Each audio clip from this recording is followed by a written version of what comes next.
मीर साहब क्या कहेंगे, आज नेशनल कॉन्फ्रेंस के दफ्तर का रजौरी में भी आगाज़ हो चुका है, किस तरीके की तैयारियां हैं इंतखाब के हवाले से अगर बात करें?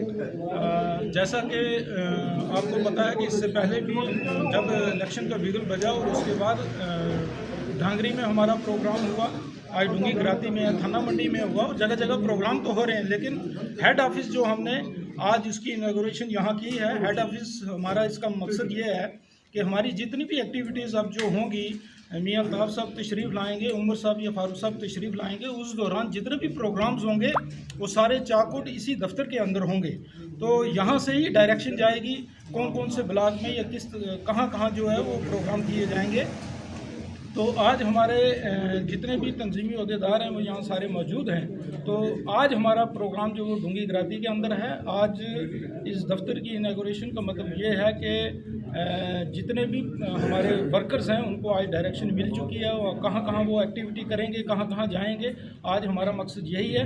और सुबह से शाम तक जो भी हमारा वर्कर जहाँ होगा, शाम को आके यहाँ अपना प्रोग्राम देगा, वो कहाँ कहाँ था और उसने क्या क्या रोल अपना अदा किया है। आपके ज़रिए, आपके माध्यम से हम ये लोगों को बताना चाहेंगे कि जितने भी र्यूमर्स जा रहे हैं इस पे मत रहिएगा।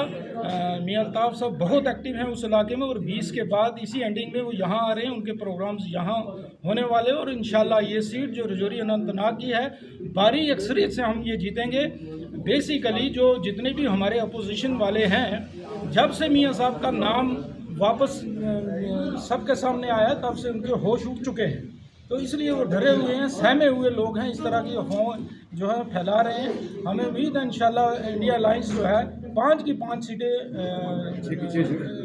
जम्मू और कश्मीर से जीतेगी और 6ठी सीट जो लद्दाख में है वो मिला के 6 सीटें इंडिया अलायंस वो इंशाल्लाह ज़रूर जीतेगी। आपके ज़रिए हम फिर लोगों को ये बताना चाहेंगे कि बिल्कुल इकट्ठे रहें, एकजुट रहें और इस बार बीजेपी को जवाब देने का इससे बेहतर मौका और कोई। खान साहब, किस तरीके की तैयारियां हैं, कितनी चुनौती है नेशनल कॉन्फ्रेंस के लिए? मैं सबसे पहले आपका शुक्रिया अदा करता हूं कि आपने अपना कीमती वक्त निकाल कर नेशनल कॉन्फ्रेंस जमात के का मौका दिया।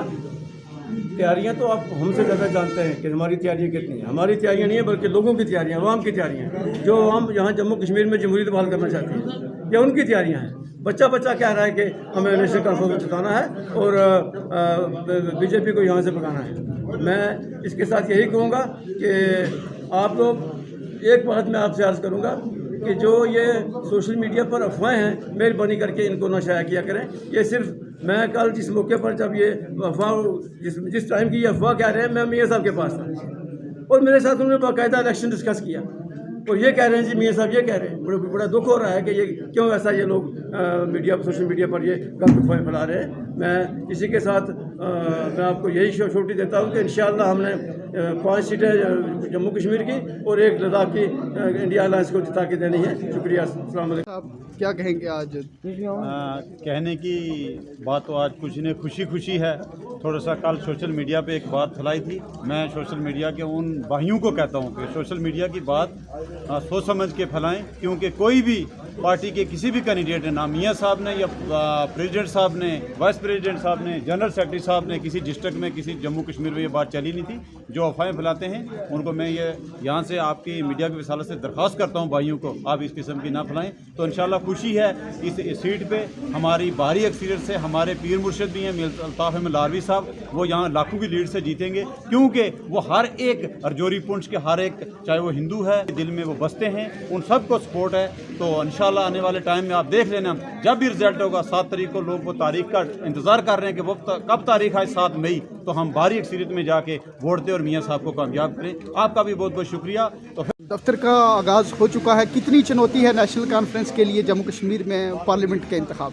आज रजौरी डिस्ट्रिक्ट में नेशनल कॉन्फ्रेंस का दफ्तर का यहाँ आगाज़ हुआ।